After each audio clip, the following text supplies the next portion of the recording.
The following is a Hoop Ball presentation.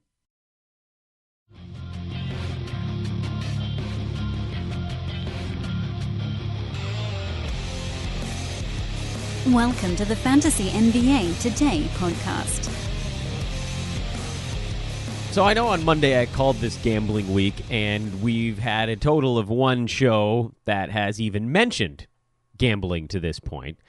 And that's why I think I can safely say that what I claimed on Monday was a bald-faced lie. Because it's never just gambling week. It's gambling forever. However, this is the flip side of this discussion, I'm also not going to rush gambling week. Because I really want to dedicate plenty of time to coming up with my season win totals predictions. And frankly, they're just not done yet. I didn't have enough time Monday night and yesterday, Tuesday, to finish up all 30 teams. So we're pushing it back. Simple as that. Here's the thing. I'm pretty sure that you guys can see through the BS. So if I came on today's show and was like, this is why we're gonna do this, I don't think you guys would believe me if I made something up. Here's the honest to God truth. I'm not done. I'm not done with it. I'm not done with the win total, so we're not going to talk about them yet. So we got to push it back a little bit. I am Dan Bespers. Welcome to Fantasy NBA Today. It's your Wednesday edition of the podcast, a hoop ball presentation at Dan Bespers at Hoop Ball Fantasy. If you want to follow us on Twitter. So what we've done instead, and my schedule a little bit cockeyed today, for Thursday's podcast, tomorrow, Ball with Neil, my buddy Neil Rochlani, he and I will talk a little bit about those season win totals numbers. I know he's farther along than I am in breaking stuff down. So what we might do is play a little devil's advocate. I'll talk to Neil today. We'll make sure we got this thing straightened out. But if he's got some predictions, I may have him bring those to the table on tomorrow's pod, and then I'll just yell at him and see if he can defend himself. I feel like that's a requisite to get your PhD here at Hoop Ball. He's going to do his, he's going to give me his thesis, and then, as a fellow doctorate, I'm going to yell at him. That's how that works, or so I've been told. So, no additional gambling stuff on today's podcast, but we do have a couple of things to go over. Number one, the NBA is starting to release little nuggets of its 2018-2019 schedule. I thought we could mention those, if but briefly. I don't think we're going to have to spend more than a couple of minutes on scheduling stuff, because, frankly, it's just entertainment. And then number two, many of you were kind enough to submit some questions this morning. I sent out a let's do a mailbag show when I realized I wasn't going to be done with my win totals, and we got a handful of questions that came in over the last 2 hours or so, and we'll hit up as many of those as we can as well. All right, let's do scheduling stuff first. I think we can knock that out pretty quick. I don't know why the NBA insists on releasing nuggets of their schedule little by little. It's not really a needle mover, but it is information. It is news. It's what I think I'd call semi-newsworthy. So we'll talk about it. Number one, the NBA season will begin on Tuesday, October 16th. It's basically when we figured it would start. It was the 17th, if I'm not mistaken, last year. So it's the same week in October. It's just always going to be on a Tuesday, so it shifts a day earlier. Everything moves a day in a traditional 365-day calendar year. Do we need to go over this? We don't need to go over this, right? 7 goes into 364, so one extra day, so on and so forth. Anyway, Tuesday, October 16th is the start of the NBA season. There are generally just a couple of games on that first night. The Sixers and the Celtics will tip off in Boston. That'll be the start of the NBA season. The Celtics, I'm sure, hoping their opening night game goes better this year than last season, where Gordon Hayward went down after 4.5 minutes. Of course, that one was against the Cavs. The Cavs are no longer going to be a draw. You know who is? The Lakers, but they're not playing on opening night. The TNT regular season schedule is Sixers-Celtics at 5 Pacific time. Golden State, Oklahoma City. The Warriors will get their rings. That game is in Oakland. It is at 7:30.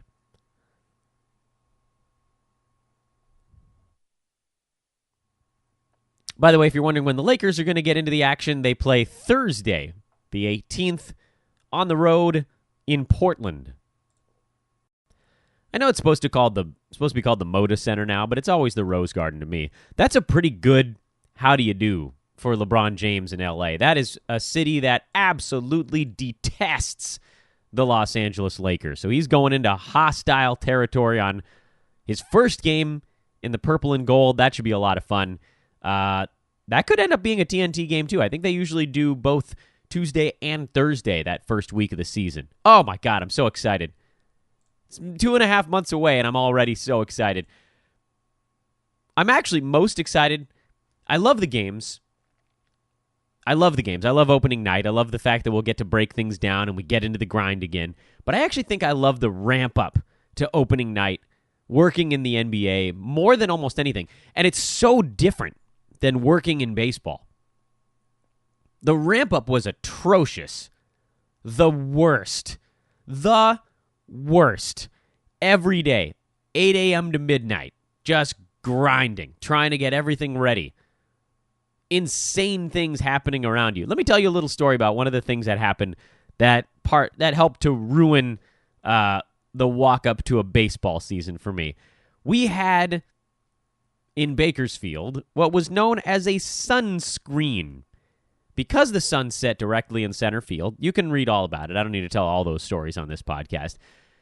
Some 30 years ago, the city of Bakersfield built a giant wall beyond the center field fence to try to block the sun and allow the games to start a little bit earlier. Well, that sunscreen was built slightly off-center due to some poor calculations. Some NASA employees in Bakersfield that did, feet instead of centimeters or whatever. And so a lot of it actually wasn't directly in center field, wasn't supposed to be, and was allowed to be used for hanging advertising signage. Well, my last season in Bakersfield, there were complaints that the signage on this massive sunscreen, way the hell off in the distance, was too close to the batter's eye.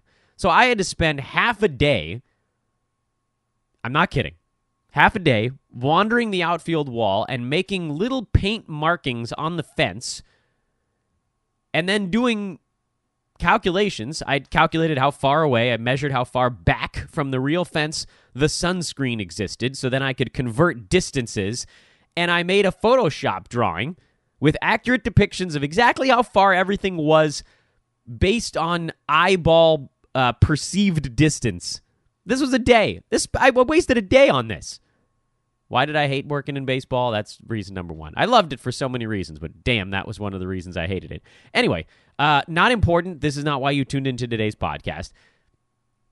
The ramp up to NBA opening night is so awesome. It's when all of you guys, the diehards, get joined up by everybody else, and just tens upon hundreds of thousands of NBA fans come out of the woodwork. They're ready to go. It's draft season. Everybody's listening to the podcast. Everybody's getting into the hoopball forums. I love that buzz. And in a star-driven league like the NBA, the buzz is, frankly, starting to catch up with football a little bit.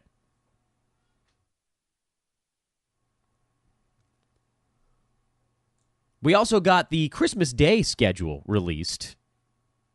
So why not? It's one of their highlight days. 5 games starting at 9 o'clock here on the West Coast and ending with a 7:30 Pacific time game in the evening. They go back to back to back to back to back. Make sure I got that number right. Pretty good schedule on Christmas Day. The Bucks are in New York. They'll take on the Knicks at Madison Square Garden at 9 a.m. here on the West Coast. 12 noon at MSG. The Thunder are in Houston. Rockets Thunder. That's a noon start time. Sixers and Celtics. Same matchup. Kind of dumb. That's at 5:30 Eastern time, 2:30 here on the West Coast. Lakers Dubs, 5 o'clock Pacific time. That is your marquee matchup of the day. That's the big one. And Portland in Utah, a really late start. Mountain time. That's an 8:30 p.m. Mountain time game. We should check to see if Portland's playing the day before at some point. That would be a brutal back-to-back. So those are the little scheduling nuggets we've been able to pull out so far. It really doesn't mean anything, but it's fun, right? It's fun. We'll get more as they release it for some goofball reason. I don't know. I just don't know. Wanted to mention briefly before we turn our attention to the mailbag, we still got spots open in the hoopball traditional leagues. And as I've said before, we'll have those open until draft day, basically. Maybe a couple days before. Make sure we can actually get, even number of teams in the head-to-head leagues. They're all slated to be 12-team, 9-category. There are $50 cash leagues. There are free leagues. We have something like 100 people in them already, and it's only August 8th. If you'd like to join a hoopball league and compete against hoopball pros and listeners and readers and friends of readers and friends of pros, whether you want to do it just for fun or for money, there are two very easy ways you can let us know, and we can get you placed in a league. Way number one, go to the Hoopball forums. There's a Hoopball Leagues thread. Just post in there. Easy enough. All we need is your email address. And then, of course, we'll need to know which type of league you wanted to get into. The other way, perhaps a tiny bit more complicated, but you're listening to this podcast, so you're a technically savvy human being, is to tweet at myself and at Ball with Neil. Send it to at Ball with Neil and at Dan Besbris. Let us know you're interested in joining a Hoopball League. We'll reply to you, find out what you want to join. We'll get an email address from you, and Neil will handle placement. He's our career placement guy over here at Hoopball. Easy, right? Come join us. I've already forgotten how many leagues we got going right now, but it's a bunch. And it's basically, we're like 1.5 leagues short of where we were last season, and that was through October. So I have a feeling we're going to hit that mark. We already have 2 cash head-to-head leagues going, 3 free head-to-head leagues going, a cash league, a roto league, or a cash roto, a free roto, I should say, 2 dynasty leagues, which, by the way, are full. The dynasty leagues are full, but they are always taking wait list. They are taking wait list names. If you'd like to get on the wait list for the second Dynasty League, you can do so in the forums as well. There is a Hoopball Dynasty League thread that I started. Just make sure you're clicking into the one started by Dan Besbris and put your name on the list. Invites have been sent out.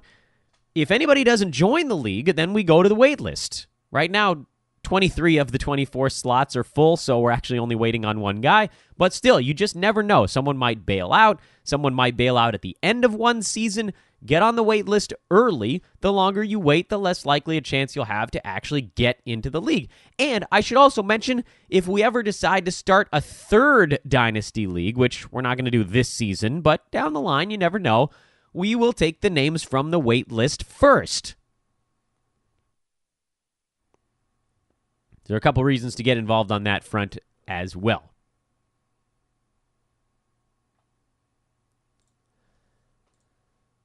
All right, so those are the leagues. We've talked about the schedule. I think it's time to get to the mailbag.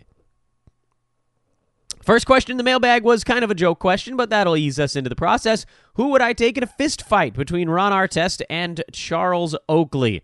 Well, Ron Artest is meta world peace. He is all about peace and love now, so give me Oakley, and I will lay the chalk because I'm pretty sure that he would be the betting favorite. I got Oakley all the way. All right, first real question coming from Alex on Twitter. How do you personally rank the categories in terms of which stat is more valuable to you from most to least? I know that points is probably last for you, and you really value percentages, so how would you rank the rest of them? You are correct, Alex. I do not care much about points. I don't know that there's a distinct hierarchy where I could say any one category is better than another. What I will say is that I really don't focus on points, and so I end up being anywhere from bottom to middle of the pack.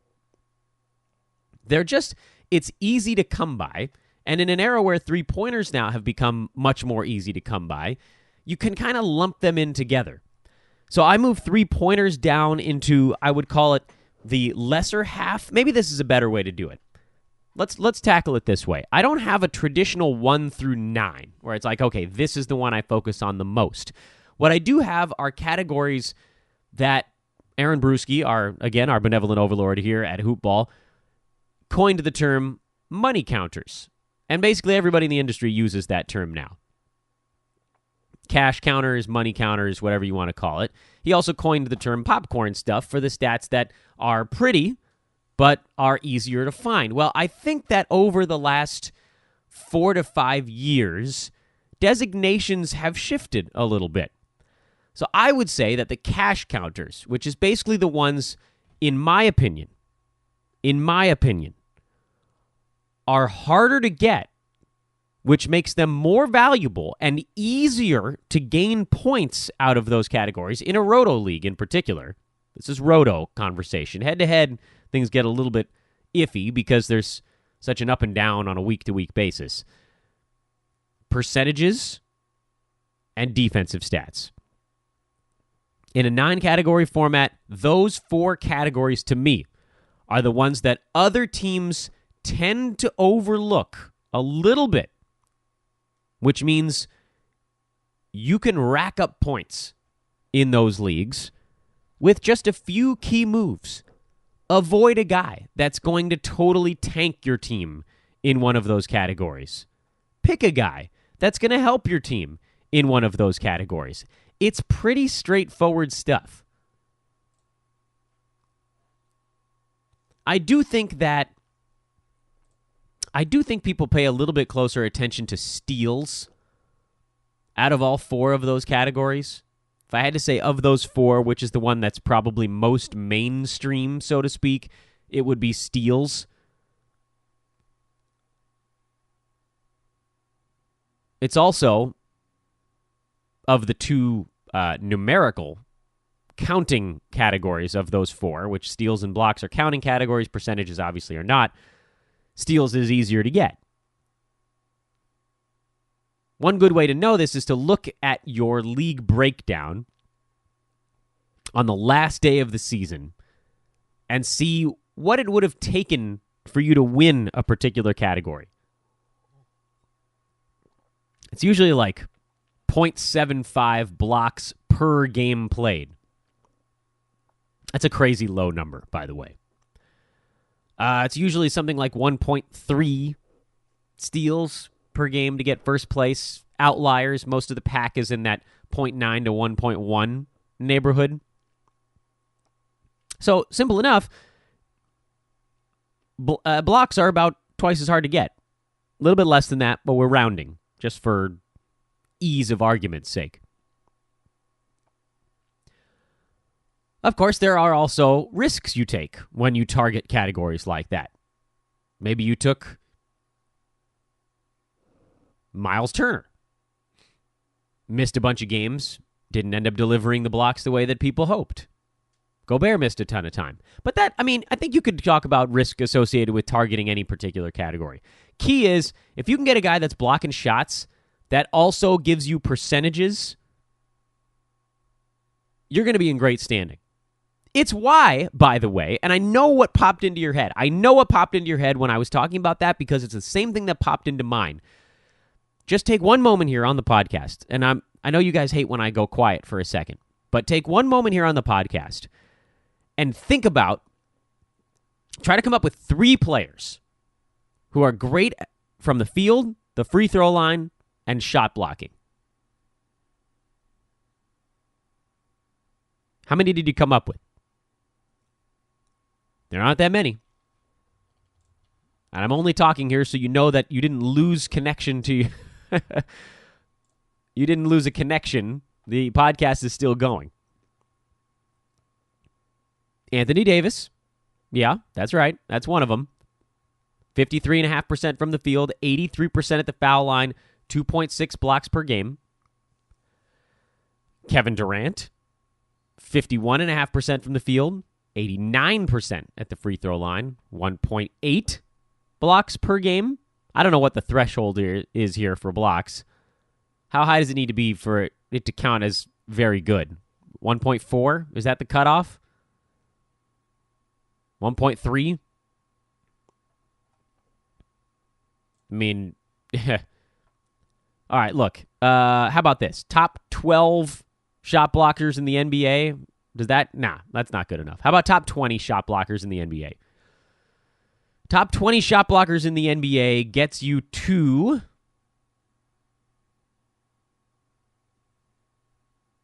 Draymond Green at 1.3.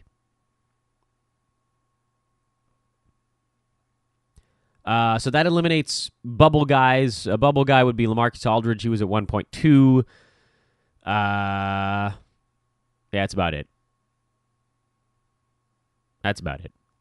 Okay, so those are your top 20 shot blockers in the NBA. You know what? Let's throw LaMarcus Aldridge in there as well, because he actually fits this mold pretty good. Your top 20 shot blockers, how many of those guys are actually good at both field goal percent and free throw percent? Anthony Davis, Kevin Durant, Karl Anthony Towns, and if we're going to stretch, LaMarcus Aldridge. That's it. There are a few guys in there that are good at two of those three categories. Kristaps Porzingis, decent free throw shooter, not good from the field. Rudy Gobert, great from the field, bad foul shooter. Clint Capella, same. Joel Embiid, not quite good enough at the foul line, not quite good enough from the field either. This is an interesting exercise, though, isn't it? Miles Turner, much like Embiid, not quite good enough at either of the percentage categories, what you'd call elite. Same with Boogie.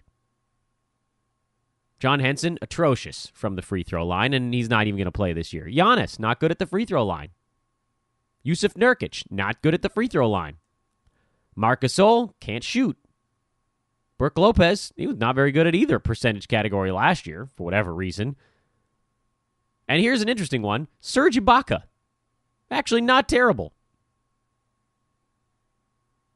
This is why it's so easy to rocket up the standings if you are even solid in those three categories. The guys that I just pointed out, the guys that are good in all three, they're all top 20 guys, and most of them are top 5 guys. Yes, obviously, a guy like Anthony Davis is good at other stuff. But his impact in blocks and field goal percent and free throw percent helped carry the day. There just aren't that many guys that are good at all three of those categories. Generally, if you're hunting blocks, you're going to be giving up one category. You're going to be taking on a guy who hurts you, probably in free throw percentage. It's why Serge Ibaka was so coveted for that short stretch, because he was blocking a ton of shots, and he was doing it without killing you in percentages. So blocks, percentages, and then steals would probably be the number 4. After that, you probably move into the 5, 6. The 5, 6, 7 grouping is probably assists and rebounds are chunked together with threes, I guess. And then turnovers and then points. I tend to have a decent turnover team. I'm not targeting that category. I just often avoid the guys that are outrageous in turnovers. And if you just don't have one of those dudes on your team, you can pretty much guarantee you're going to be middle of the pack or better. Like, just don't draft any of the top 5 turnover guys, and you're okay. Right? Like, call it the top 8. This last season was Boogie, Westbrook, Harden, LeBron, Wall, Embiid, Booker, and Ben Simmons. Even if you started right behind those guys, Kevin Durant at 3 turnovers per game was number 9. Right? Like, if you don't have Boogie or Russ or Harden or Bron, you're going to be fine in turnovers. And this coming year, I don't know who falls into that. Trae Young, probably. That's going to be a mess.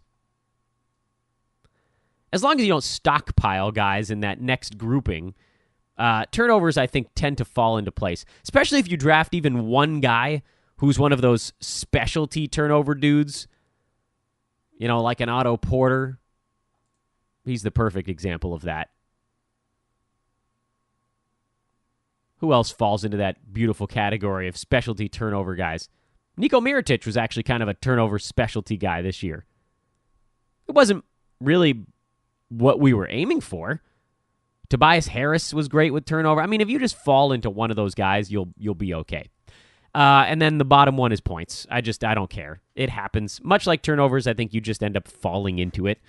You could end up drafting a team where nobody scores, in which case, yeah, maybe you ignored it a little bit too much. But that's my list. It's groupings, really. It's top 3, then steals is in grouping number 2, assists, blocks, and threes is in grouping number 3, turnovers and points are in grouping number 4. That's a good question. It's actually a really good question. I'm glad you brought it up, and it was kind of fun to go over that again, because this is the time of year where we're supposed to be focused on kind of fundamental stuff anyway. A couple of our Twitter participants here, Alex and then VP, longtime listeners, ended up discussing VP feels that rebounds are terrible. He doesn't target them at all. I actually kind of like rebounds a little bit because they are fairly consistent, especially in a head-to-head format. In a head-to-head format, I think I bump rebounds up a little bit. Good rebounders just tend to get rebounds. Like, Andre Drummond, he gets a bunch of rebounds every game. It just doesn't fluctuate that much. I mean, you go to his day by day. I mean, how many times did he have like a 7-rebound game or a week where he just didn't grab a bunch of rebounds? There is value to consistency. In Roto, the rankings that I just gave a moment ago, yeah, it's in that sort of second or third tier because they are a little bit easier to find.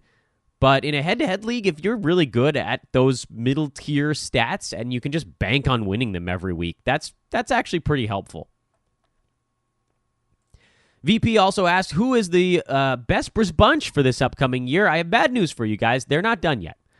Bodies are still moving, and I got to redo all of my team breakdowns. I basically just wait to redo my team breakdowns until closer to the middle to end of August, when pretty much all the movement is done.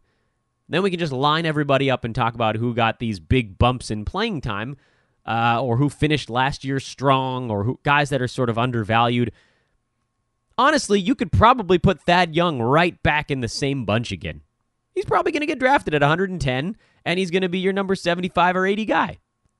Well, maybe we'll call him Legacy Bespers bunch. But we'll have to remake some of the other ones because I don't think we can put Nico back in there. He's going to get drafted earlier this season. We'll go through some teams. There were some names that I liked before teams added additional dudes to them.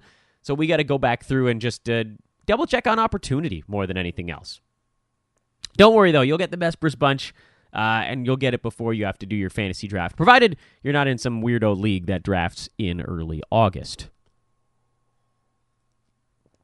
Austin asks a question in a 10-team, 9-category league. Okay, that's important. Let's note that 10-team. Do I risk it and keep Kawhi as my second keeper? Karl Anthony Towns is my first.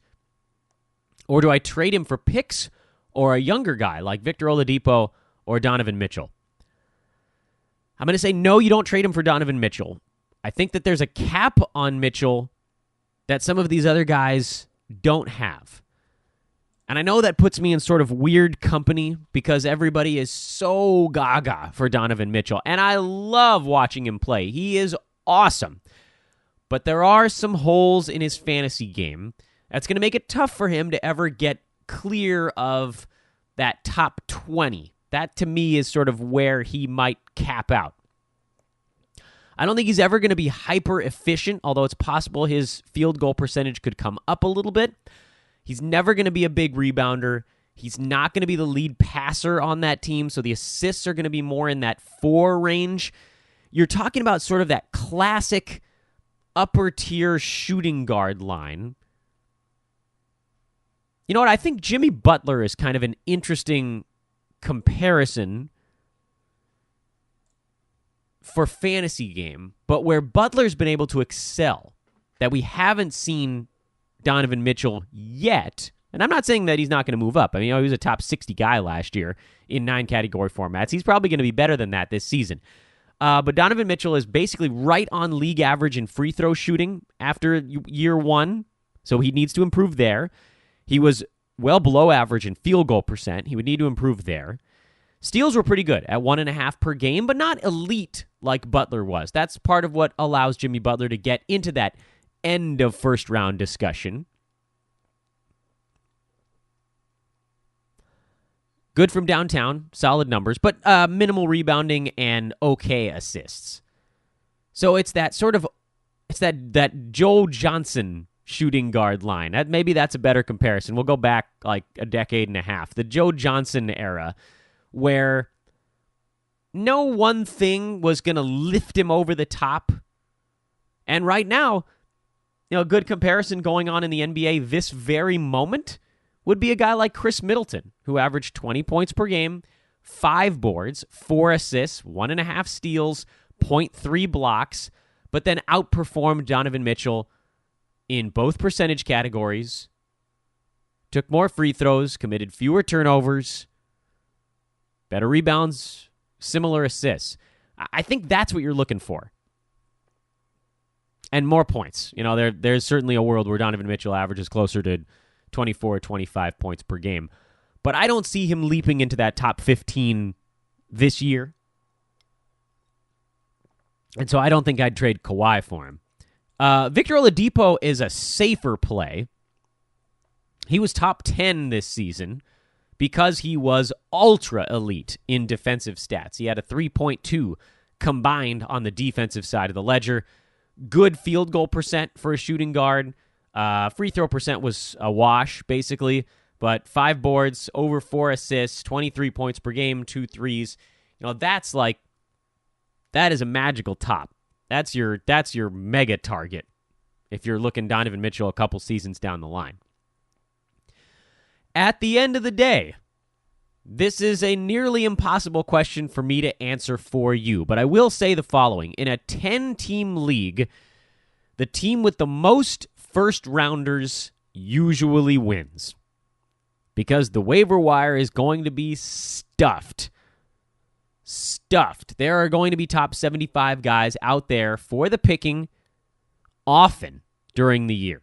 Top 75 guys are basically interchangeable. So if you can get rid of some of your upper tier guys, combine them into the uppermost tier guys, and fill in the openings with a top 75 dude, you are gaining every single time. And so with that in mind, I think I would lean to the Kawhi side.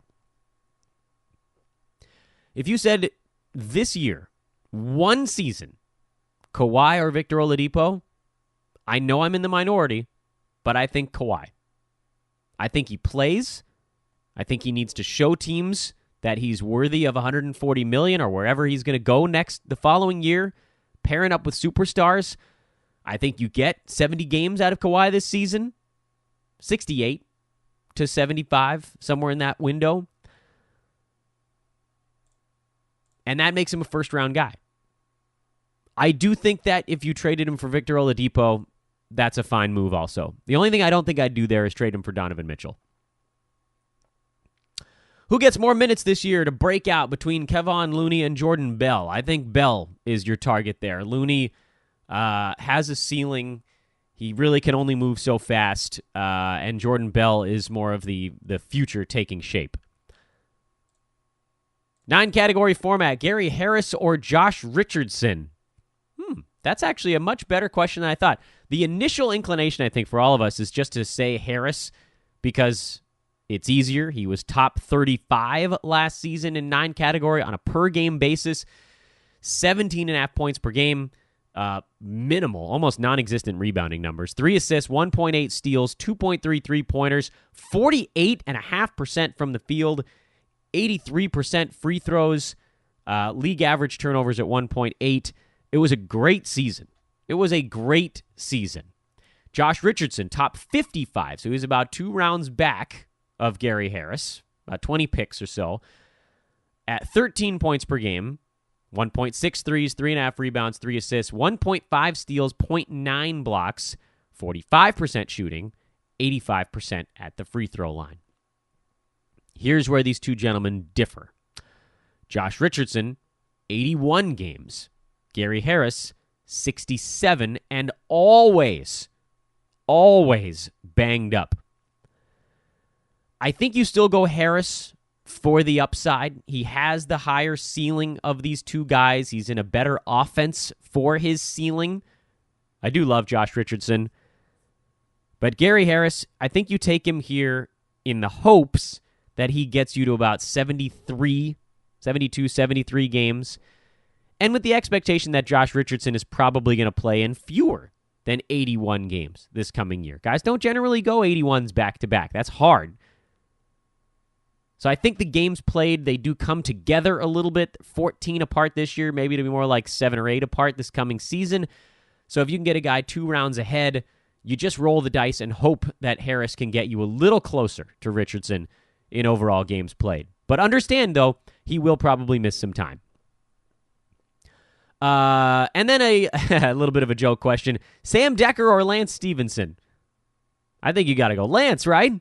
You got to go Lance. At least it'll be entertaining to watch. Decker's, by the way, had some pretty funny tweets lately. Kudos to Sam Decker, but yeah, you go Lance for the humor.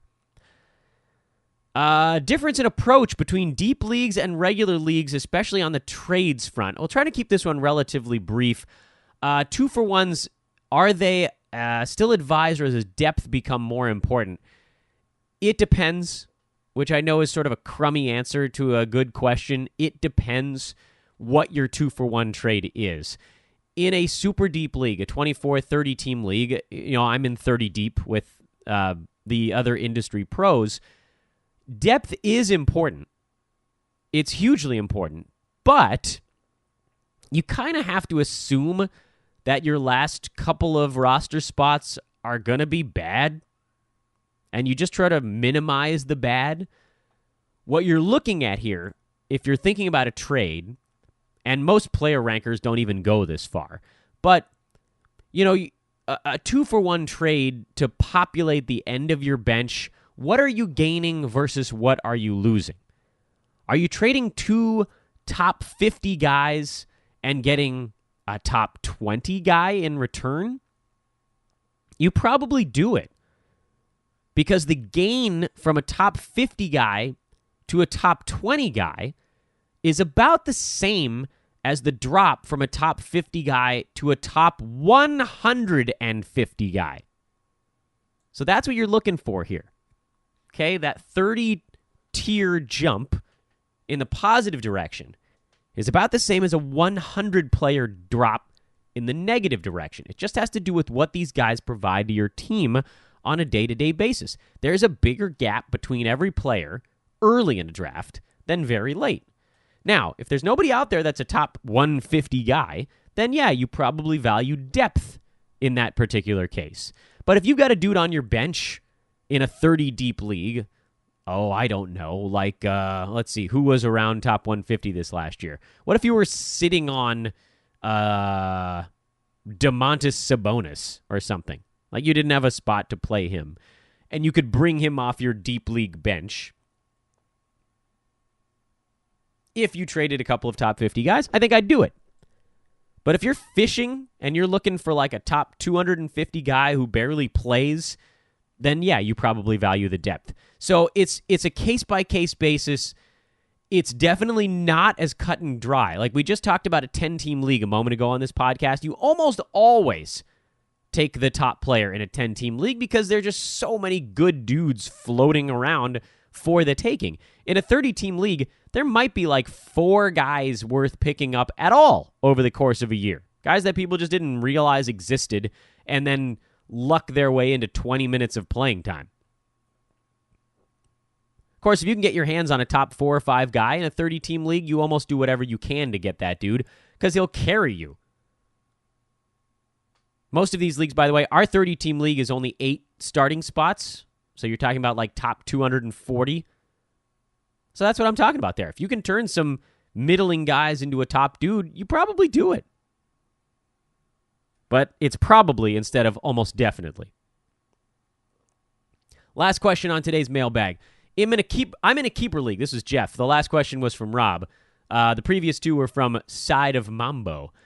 Jeff says, I'm in a keeper league where the round you keep a player is -2 from where you draft him. I'm actually in a similar keeper league, Jeff, where you draft a guy. So, if you drafted Nico in the 9th round this year, you could keep him at a 7th round price going forward, etc. Which rookies are worth a mid to late round pick in this format? Oof. Jeff, you know how I feel about rookies. I am Rick Carlisle. Unless I am absolutely forced to, I generally don't play them. What I like to do in keeper leagues is actually target injured players, stash guys. That, to me, is a much safer bet because you know what they can provide to you. So like a Boogie Cousins would be an interesting guy to look at this year. Isaiah Thomas, Zach LaVine, those were guys that fell into that bucket last season. You could get them really late and then just sit on them for a year. And if they gave you anything, it was gravy. You just knew you were going to be able to keep them at a crazy good price the following year. Someone I think can keep Isaiah Thomas at like a 7th round price. If he had gotten a starting gig, that would have been crazy. Zach LaVine, I think, is being kept at a 6th or 7th round price. That's a great deal. In terms of rookies, it's much more a shot in the dark. The best rookies are going to come off your board probably too soon, by the way, because they come in with all that stupid hype. Don't buy the hype. You guys remember, rule number 1, don't buy the hype. So I actually advise injured stashes as a 2 to 3 year project in keeper leagues. That's just me. All right, guys, that's your mailbag episode. Thanks for bearing with me as I finish up my season win total projections. We'll be talking to Neil Rochlani on Thursday's pod about his season win total projections. And then Neil and Adrian will wrap up the week on Friday with a breakdown of the next Western Conference division. I believe they're on division number 5 right now. So that'll wrap up in the next week and a half as well. Enjoy your Wednesday, everybody, for hoop ball, I guess. I'm Dan Vespers. This is Fantasy NBA Today. We'll talk to you later.